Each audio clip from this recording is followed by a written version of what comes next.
देश के कानूनों की कैसे धज्जियां उड़ाई जाती है उसका एक और उदाहरण है। एसआर स्टील को खरीदने की रेस में जुटी आर्सेलर मित्तल और उसके प्रमोटर लक्ष्मी मित्तल एक नहीं बल्कि दो बैंकरप्ट कंपनियों के प्रमोटर रहे हैं। इसके बावजूद आर्सेलर मित्तल की बिड अब भी ठुकराई नहीं गई। जी बिजनेस का सवाल यह है कि क्या ये दिवालिया कानून के विरोध में नहीं है?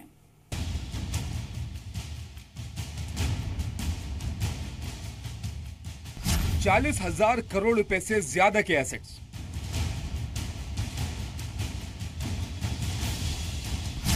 देश के सबसे मॉडर्न स्टील प्लांट्स में से एक,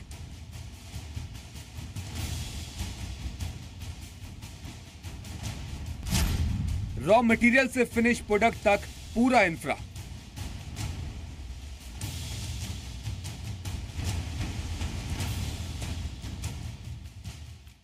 यही तो कारण है कि बैंकरप्सी के बाद भी एसआर स्टील पर दुनिया की सबसे बड़ी स्टील कंपनी आर्सेलर मित्तल की नजर है।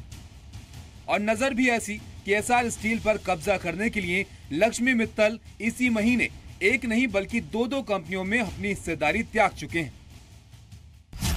7 फरवरी को उत्तम गैलवा में लक्ष्मी मित्तल ने अपनी कंपनी आर्सेलर मित्तल की हिस्सेदारी ₹1 प्रति शेयर में बेच डाली, भारी नुकसान में। फिर 2 दिन बाद ही 9 फरवरी को मित्तल ने एक और कंपनी केएसएस में अपनी हिस्सेदारी भी बेच डाली।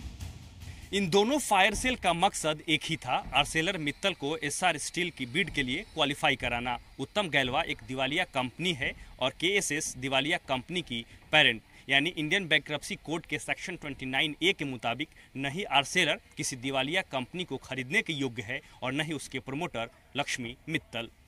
उत्तम गैलवा में आर्सेलर ने 2009 में 29% हिस्सा लिया और उनकी गिनती प्रमोटर्स में होने लगी।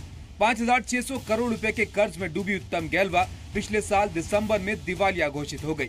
उस वक्त भी आर्सेलर उसके प्रमोटर्स में से एक थे। ऐसे में लक्ष्मी मित्तल ने खुद 2011 में केएसएस में 33% हिस्सेदारी $30 करोड़ में खरीदी। कजाकिस्तान में हेडक्वार्टर वाली केएसएस की भारत में 100% सब्सिडरी थी केएसएस पेट्रोन। केएसएस पेट्रोन का बैंकों को 1340 करोड़ रुपए का बकाया, जो 2015 में एनपीए घोषित हो गया। कंपनी अब एनसीएलटी में है। अब सवाल ये उठते हैं कि आर्सेलर की बोली क्या नियमों की धज्जियां नहीं उड़ा रही है? क्या लक्ष्मी मित्तल दिवालिया कंपनियों के प्रमोटर नहीं थे? क्या दोनों कंपनियां लक्ष्मी मित्तल के प्रमोटर होते वक्त दिवालिया नहीं हुई? क्या बैंकरप्ट कंपनियों के प्रमोटर से एक और बैंकरप्ट कंपनी बचाने की उम्मीद की जा सकती है? और बैंक ऐसे प्रमोटरों को नो ऑब्जेक्शन सर्टिफिकेट क्यों दे रहे हैं?